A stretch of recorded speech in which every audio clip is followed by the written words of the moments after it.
যে মেট্রো রেলের জন্য একজন পেশাদার কি বলে ব্যবস্থাপনা পরিচালক জোগাড় করা এবং তাকে এই দায়িত্বটা দেওয়া। আপনাকে বললাম এটা সারা দেশের এটা ব্যাধি, যেখানে যত প্রকল্প আছে, যে মানে প্রকল্পের মেয়াদ বাড়াতে হবে, প্রকল্পের সময় বাড়াতে হবে, বিভিন্ন অজুহাতে প্রকল্পের গাড়ি কিনতে হবে, প্রকল্পের যত রকম বিলাসী কাজ সেগুলো করতে হবে।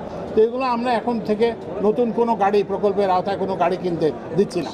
তো এইবার নানান জিনিস, তারপর হচ্ছে যে যেমন ধরেন প্রকল্পের খরচ বাড়ার এবং সময় বেশি লাগার একটা বড় কারণ হলো জমি অধিগ্রহণ।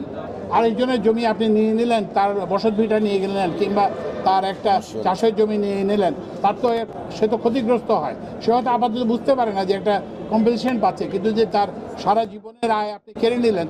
ওই জন্য আমরা বলছি যে জমি অধিগ্রহণটা মিনিমাম করতে হবে, এবং যদি হয় এটা সরকারি জমিতে করতে হবে, কিংবা যেখানে কোনো নাই কি বলে যে খাস জমি আছে সেটাতে করতে হবে, কিংবা সংস্থার জমিতে করতে হবে।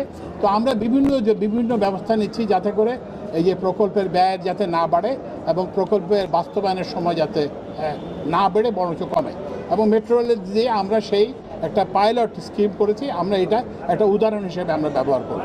বেগমগঞ্জে গেছিলাম গত কিবারে যেন, হ্যাঁ গত শনিবার আমি বেগমগঞ্জে গেছিলাম, ওই যে তেলকূপ যে গ্যাসের যে খনন কাজ দেখার জন্য, এবং ওই যে কী বলে যে পূজার মণ্ডপ ভিজিট করার জন্য, আর ওই যে GTCL এর পাইপলাইন দেখার জন্য।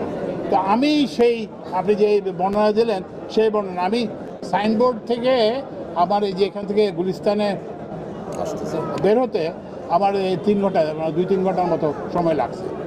তো এইটা আমরা অ্যাওয়্যার, এবং এইটা আমরা করতেছি। এইটা আমাদের সড়ক সহ এটা কিন্তু পুলিশের কাজে লাগবে।